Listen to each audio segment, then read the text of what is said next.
नमस्कार, बहुत बहुत स्वागत करते हैं हमारे खास बुलेटिन हमारा राजस्थान में आप सबका के साथ मैं ऋतिका पांडे और बुलेटिन की शुरुआत करेंगे कपासन की खबर से, जहां आपको बता दें मेवाड़ के प्रसिद्ध शनि धाम श्री शनि महाराज आली के भंडार से इस बार 21,82,138 की नगद भेंट राशि निकाली गई। आपको बता दें गुरुवार को विशेष आरती के बाद मुख्य मंदिर, नवग्रह मंदिर और तेल कुंड के भंडार खोले गए हैं। इसके बाद दिन भर नोटों की गिनती का कार्य चला है, जो देर रात तक पूरा हुआ है। हालांकि सिक्कों की गिनती शुक्रवार को की जाएगी। भंडारे खोलने और गिनती के दौरान कमेटी अध्यक्ष नरेंद्र पाल सिंह, उपाध्यक्ष माधुलाल जाट और मंत्री छगन लाल गुर्जर समेत बड़ी संख्या में श्रद्धालु मौजूद रहे। मेवाड़ का ये शनिधाम आस्था का बड़ा केंद्र बन चुका है, जहां हर महीने लाखों की भेंट चढ़ती है। ये राशि सामाजिक और धार्मिक कार्यों में खर्च की जाती है। कपासन से ब्यूरो रिपोर्ट।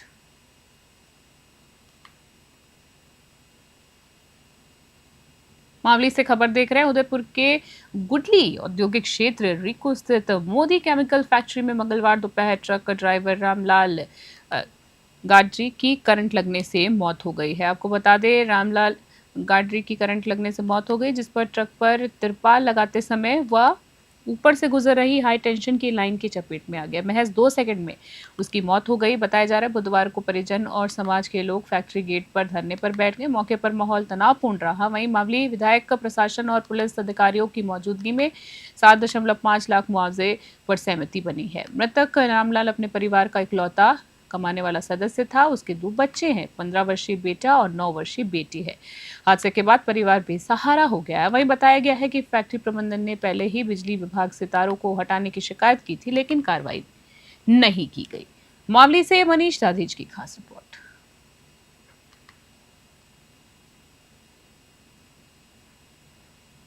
प्रतापगढ़ से खबर देख रहे हैं बुलेटिन में, जहां आपको बता दें प्रतापगढ़ जिले के धामोतर, कुलमीपुरा, साधी टांडा और बोरी सहित कई ग्रामीण इलाकों में देर रात जोरदार धमाके के बाद जमीन में कंपन महसूस किया गया।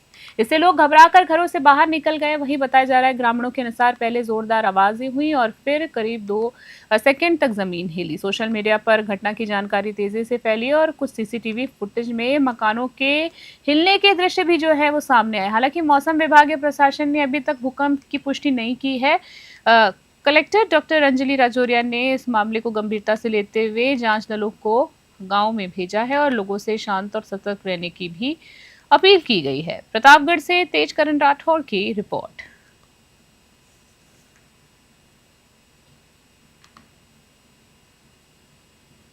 मावली से खबर देख रहे हैं। उदयपुर जिले के मावली उपखंड मुख्यालय पर सावन के पावन महीने में श्रद्धालुओं ने मोबाइल के माध्यम से पंडित के मंत्रोच्चारण से घर पर शिव पूजा की है। जी हाँ, सुबह से महिलाओं ने मोबाइल पर बताई गई सामग्री जैसे बेलपत्र, शमी फूल, धतूरा, आकड़ा और पुष्पान इत्र आदि जुटाई है। कई महिलाओं ने कुम्हार से मिट्टी लाकर घर पर शिवलिंग भी बनाए हैं। पंडित प्रदीप मिश्रा द्वारा ऑनलाइन पूजा अर्चना कराई गई है। बता दें पूजा के दूसरे दिन सामग्री को पास के सरोवर में विसर्जित भी किया गया है। यह अनूठा आयोजन सावन में आस्था और तकनीकी के संगम का उदाहरण बना। मावली से मनीष दाधीज की खास रिपोर्ट।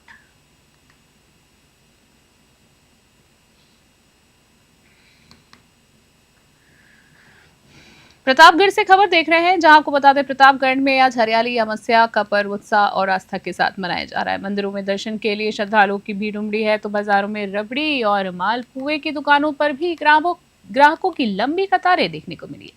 इस मौके पर शहर के केशव राय जी मंदिर के पीछे स्थित एक खास दुकान साल में सिर्फ एक दिन हरियाली अमावस्या पर ही खुलती है। आपको बता दें यहाँ 75 साल पुरानी परंपरा के तहत कल्पेश पालीवाल और उनका परिवार स्वादिष्ट रबड़ी मालपुए बनाता है।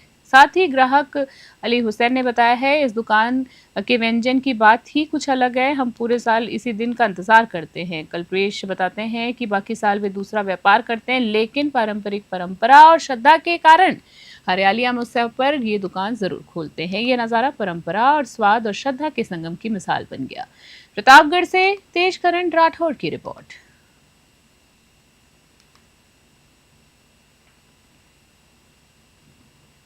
मावली से खबर देख रहे हैं, जहां बता दें उत्तरपुर जिले के मावली उपखंड क्षेत्र के मोरनी गांव में एक चौंकाने वाली घटना सामने आई, जहां बारिश के मौसम में एक धामड़ प्रजाति का लगभग 6 फीट लंबा सांप एक कार के टायर में छुपा हुआ मिला है। ग्रामवासी मनीषपुरी गोस्वामी की क्रेटा कार के पीछे टायर में ये सांप दुबक कर बैठा हुआ था। वहीं ग्रामीणों की सतर्कता से समय रहते सूचना दी गई, जिसके बाद वन्यजीव रक्षक कमलेश जांगिड़ मौके पर पहुंचे और सांप का सफल रेस्क्यू कर उसे सुरक्षित जंगल में छोड़ दिया। बारिश के मौसम में इस तरह सांप और अन्य जीव जंतु सुरक्षित स्थान की तलाश में अक्सर घरों और वाहनों में घुस जाते हैं। ऐसे में लोगों को सावधानी बरतने और किसी भी जीव जंतु की उपस्थिति पर तुरंत विशेषज्ञों को सूचना देने की अपील की गई है। मावली से मनीष ताधीज की रिपोर्ट।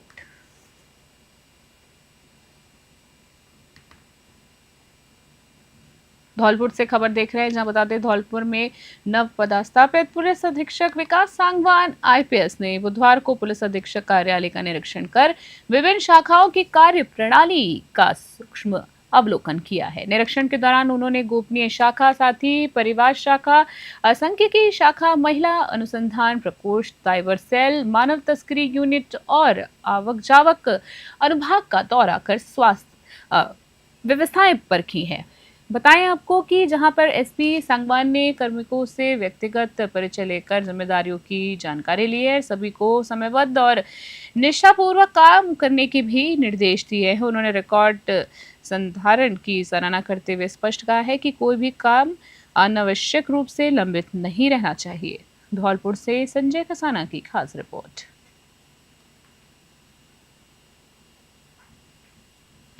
बारा से खबर देख रहे हैं, जहां बता दें बारा जिले के नगर परिषद क्षेत्र के वार्ड 30 में मांगरोल दरवाजे के समीप नयापुरा बस्ती के लोग लगातार जल भराव की समस्याओं से जूझ रहे हैं। बरसात के मौसम में हालात और बिगड़ जाते हैं। बता दें सड़कों और खाली प्लॉटों में 1 से 1.5 फीट तक पानी भरा रहता है, जिससे दुर्गंध फैलती है और बीमारियों का खतरा भी बढ़ जाता है। स्थानीय निवासी रईस मोहम्मद और शबीर हुसैन ने बताया है कि पिछले 10 सालों में यहाँ रह रहे हैं, आपको बता दें, लेकिन अब तक ना सड़क बनी है और ना ही कोई नालियों की जो व्यवस्था है वो व्यवस्थित हुई है, उससे सुधारा गया है। स्कूल जाने वाले बच्चों को ठेले से स्कूल छोड़ना पड़ता है। कई बार बच्चे पानी में गिरकर चोटिल भी हो जाते हैं। सांप, बिच्छू जैसे जहरीले जीव भी घरों से निकल आते हैं। बता दें, रहवासियों का कहना है कि कई बार नगर परिषद को और कलेक्टर को ज्ञापन दिया गया, लेकिन कोई समाधान नहीं निकला।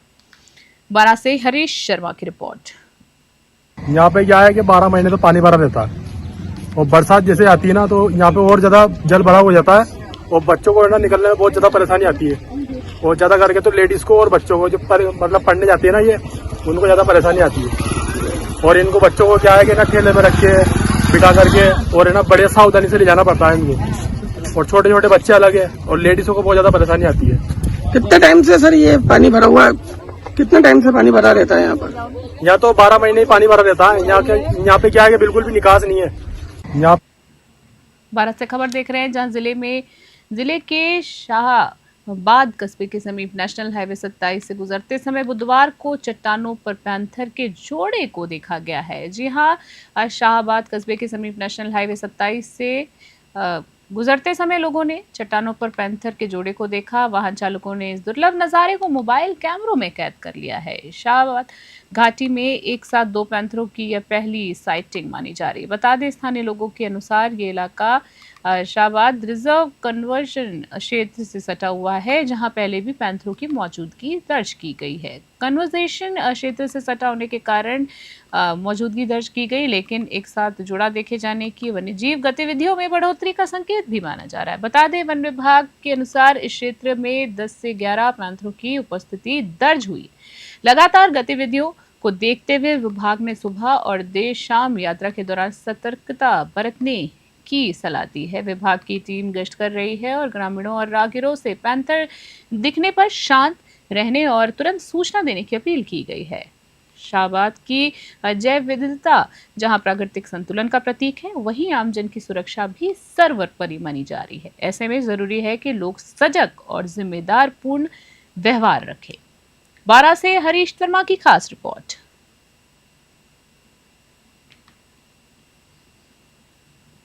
छतरगढ़ से खबर देख रहे हैं, जहां बीकानेर जिले के सत्तासर गांव में मंगलवार को 4 साल के मासूम बालक की नहर में डूबने से दर्दनाक मौत हो गई है। मृतक बालक लाल खां का पुत्र था, जो मंगलवार को अचानक घर से लापता हो गया। बता दें, बुधवार को आईजीएनपी नहर के पटरे पर बच्चे के पैरों के निशान मिले हैं, जिसके आधार पर एसडीआरएफ टीम ने नहर में रेस्क्यू ऑपरेशन किया।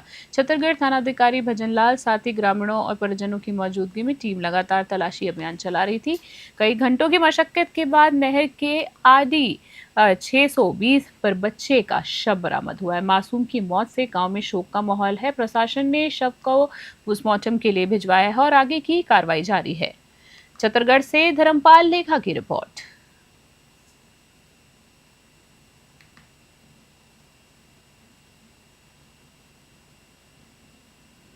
आबू रोड से खबर देख रहे हैं, जहां आपको बता दें, सिरोही जिले के आबू रोड क्षेत्र गड़सारिया समाज के सैकड़ों लोगों ने आज विरोध प्रदर्शन कर फर्जी टीएसपी और दिव्यांग प्रमाण पत्रों के खिलाफ सरकार से सख्त कार्रवाई की मांग की है।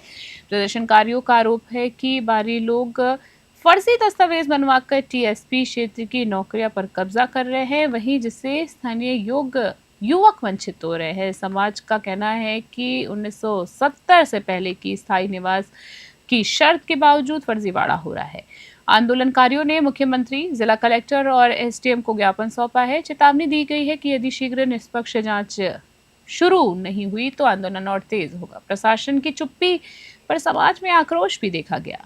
आबू रोड से नितिन जैन की खास रिपोर्ट। प्रशासन की तरफ से हमारे उपखंड स्तर से कमेटी बना करके हमने जिला कलेक्टर महोदय को वहाँ भिजवा दिया था और जिला कलेक्ट्रेट से भी कमेटी बन गई है और शीघ्र इस सप्ताह भर में इसका जांच बिल्कुल क्लियर आ जाएगी।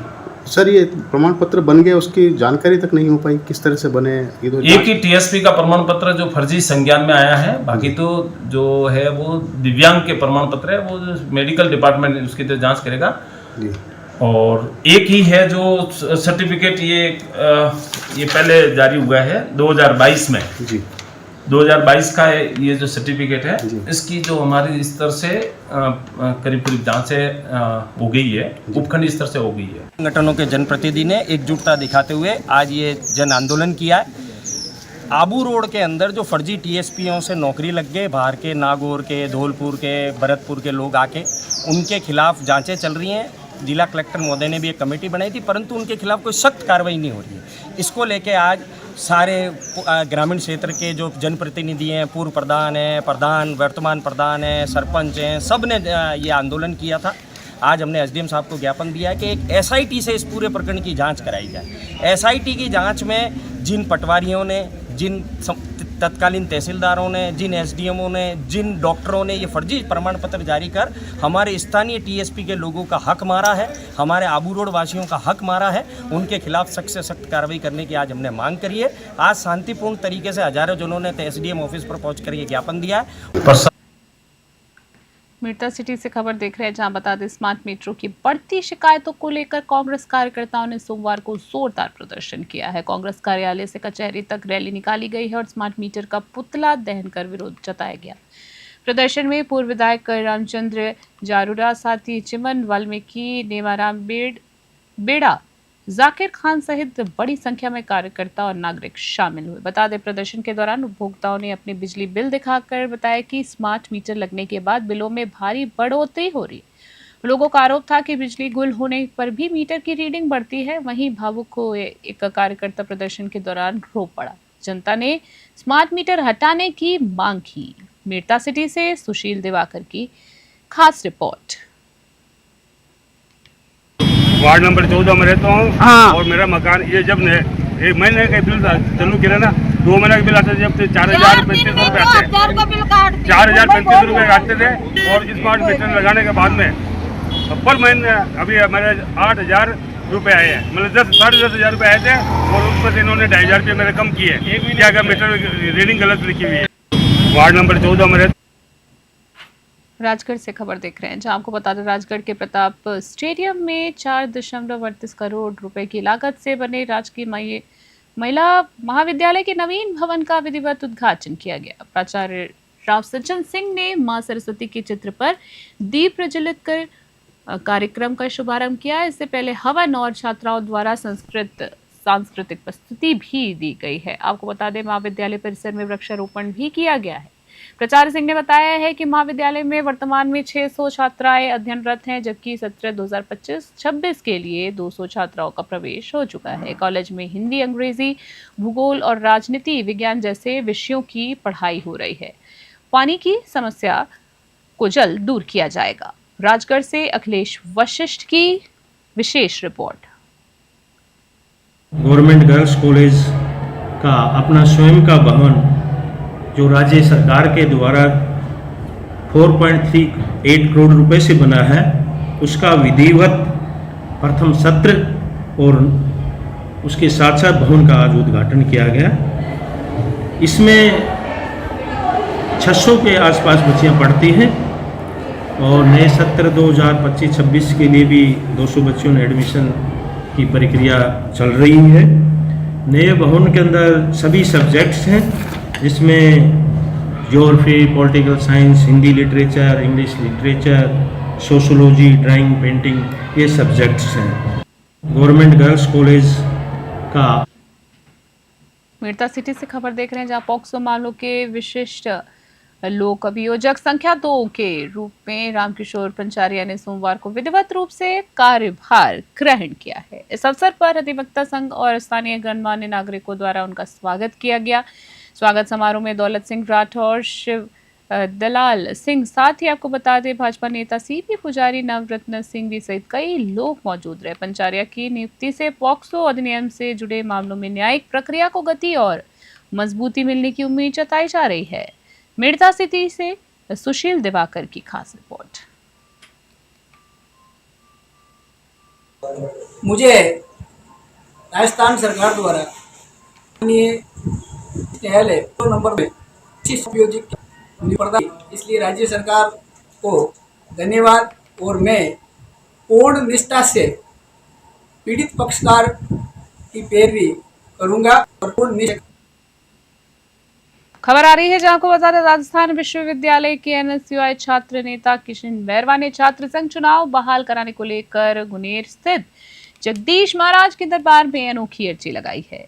उन्होंने मत्था टेक कर निवेदन किया है कि सरकार को सद्बुद्धि मिले और 2 साल से अटके चुनाव जल्द पूरे हो। बता दें आपको, सरकार ने 2022 के बाद से छात्र संघ चुनाव रोक रखे हैं। उच्च शिक्षा विभाग के कैलेंडर के इसका उल्लेख है, लेकिन अब तक आधिकारिक कोई घोषणा नहीं की गई है। इस मुद्दे पर पहले भी छात्र कई बार प्रदर्शन कर चुके हैं, लाठियां खा चुके हैं, खून से पत्र भी लिख चुके हैं, लेकिन सरकार टस से मस नहीं हुई। ऐसे में अब छात्रों को ठाकुर जी से ही आस है कि वो लोकतंत्र की लौ को फिर से जलाएं।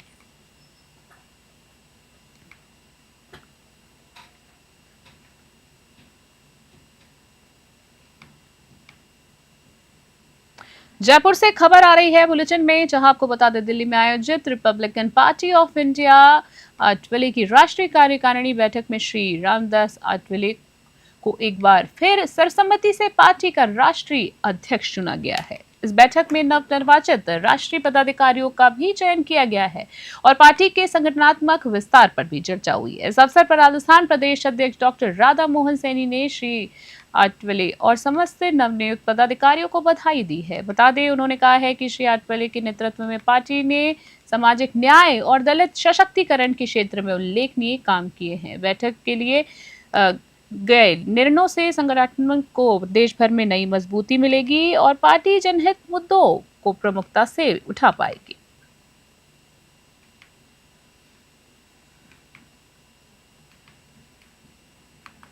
जयपुर से खबर देख रहे हैं बुलेटिन में, जहां आपको बता दें सफाई अपनाओ बीमारी भगाओ अभियान के तहत आज जयपुर स्मार्ट सिटी लिमिटेड परिसर में वृहद सफाई अभियान चलाया गया है। स्मार्ट सिटी सीईओ और डॉक्टर निधि पटेल के निर्देशन में और अधिकारी और कर्मचारियों ने मिलकर श्रृंखला बनाकर परिसर की सफाई की है। इस अभियान का उद्देश्य कार्यालय और आसपास के क्षेत्रों को स्वच्छ बनाना तथा आमजन को स्वच्छता के प्रति जागरूक करना है। सफाई अभियान के दौरान कर्मचारियों को साफ सफाई के महत्व को लेकर प्रेरित किया गया ताकि वे अपने अपने क्षेत्रों में भी स्वच्छता का संदेश पहुंचा सके। डॉक्टर निधि पटेल ने कहा है कि गंदगी से कई बीमारियों का खतरा बढ़ता है, इसलिए स्वच्छ वातावरण ही स्वस्थ समाज की नींव है। ऐसे प्रयासों से आमजन को प्रेरणा मिलेगी और शहर स्वच्छ बनेगा। ये हमारा स्वच्छता अभियान का जो चला हुआ है कि स्वच्छता अपनाओ बीमारी भगाओ, उस अभियान के अंतर्गत आज हमारे ऑफिस के प्रेमाइसेस में पीछे काफ़ी दिनों से यहाँ गंदगी थी, तो इसको आज हम सब ने मिलके, पूरी टीम ने मिलके, स्मार्ट सिटी की टीम और निगम की टीम ने मिलके इसका सफाई करी है। और पब्लिक से भी मेरा अनुरोध ये है कि आपके घर के अगल बगल या कमर्शियल कॉम्प्लेक्सेस के अगल बगल जो डेड स्पेस होती है, वहाँ पे जो कचरा होता है उस पर अक्सर ध्यान हमारा नहीं जाता है, तो वहाँ ध्यान दीजिए, उसकी सफाई आप करवाइए, क्योंकि फिर जहाँ स्वच्छता है वहीं पे स्वस्थ जीवन। खबर देख रहे हैं जहां आपको बता दें, राजस्थान सरकार की वरिष्ठ जन तीर्थ यात्रा योजना 2025 में सिख धर्म के प्रमुख तीर्थ स्थल पटना साहिब बिहार और श्री हुजूर साहिब नांदेड़ महाराष्ट्र को शामिल किए जाने पर सिख समाज ने मुख्यमंत्री भजनलाल शर्मा और देवस्थान मंत्री जोराराम कुमावत का आभार जताया है। बता दें, सिख समाज के प्रतिनिधियों ने मंत्री कुमावत से भेंट कर उनका शॉल उठाकर सम्मान किया। राजस्थान सिख समाज के अध्यक्ष अजय पाल सिंह ने बताया है कि राज्य में 9 लाख से अधिक सिख रहते हैं और ये निर्णय उनके लिए बड़ी सौगात है। अब वृद्ध जनों को इन तीर्थ स्थलों के दर्शन का अवसर मिलेगा। साथ ही समाज ने गुरुद्वारों में रजिस्ट्रेशन के लिए होर्डिंग्स भी लगाए हैं और युवाओं को ऑनलाइन आवेदन प्रक्रिया में प्रशिक्षित भी किया जाए ताकि अधिकतम लाभार्थी योजना से जुड़ सके। मुख्यमंत्री खबर आ रही है जयपुर से, जहां मुख्यमंत्री भजनलाल शर्मा और खेल मंत्री राजवर्धन सिंह राठौड़ के निर्देशन में सवाई मानसिंह स्टेडियम के उपयोग पर आरसीए और राज्य क्रीड़ा परिषद में सहमति बनी है। बता दें आपको, एड हॉक कमेटी संयोजक डी कुमावत ने बताया है कि अब बीसीआई की प्रतियोगिताएं साथ ही आरसीए के शिविर और घरेलू टूर्नामेंट स्टेडियम में आयोजित किए जाएंगे। साथ ही बीसीसीआई और आरसीए के घरेलू टूर्नामेंट आयोजित होंगे, जिसमें आरसीए ऑफिस पूर्वत अकादमी ग्राउंड में संचालित होगा और किराया परिषद को दिया जाएगा। कुमावत ने बताया कि मुख्यमंत्री के सहयोग और समिति के सभी सदस्यों धनंजय सिंह, पिंकेश पुरवाल, आशीष तिवारी और मोहित यादव के प्रयासों से यह सहमति संभव हुई है। क्रिकेट गतिविधियों के आयोजन से राज्य में क्रिकेट के विकास को नई दिशा मिलेगी और युवा खिलाड़ियों को सुविधाएं उपलब्ध कराई जाएंगी।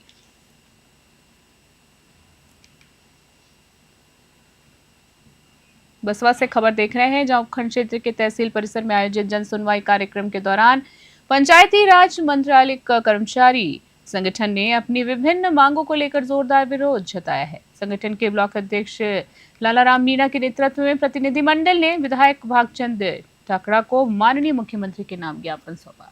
ज्ञापन में वर्ष 2013 की कनिष्ठ लिपिक भर्ती की दस्तावेजों की बार-बार जांच कर कार्मिकों को परेशान करने वाले आदेशों को वापस लेने, साथ ही संगठन के प्रदेश अध्यक्ष और अन्य प्रतिनिधियों के विरुद्ध की गई दमनात्मक कार्रवाई रद्द करने, साथ ही कर्मचारियों का कैडर रिव्यू करने जैसी प्रमुख मांगे शामिल थी। कार्यक्रम के दौरान उपखंड अधिकारी रेखा मीणा, तहसीलदार अनु शर्मा, बीडीओ नितेश तैनी सहित अन्य अधिकारी और कर्मचारी उपस्थित रहे। बसवा से गुमान मीणा की खास रिपोर्ट।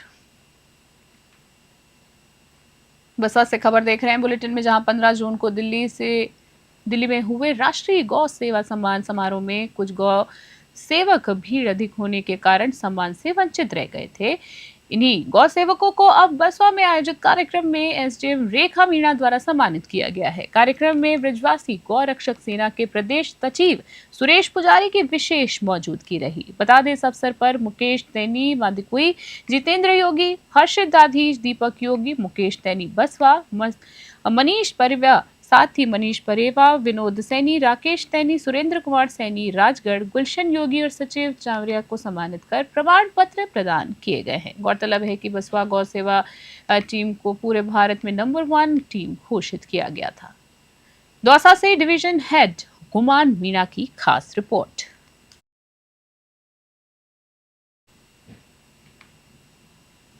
अभी के हमारी खास बुलेटिन में फिलहाल के लिए इतना ही। देखते रहो और बने रहे न्यूज़ 21। तब तक के लिए नमस्कार।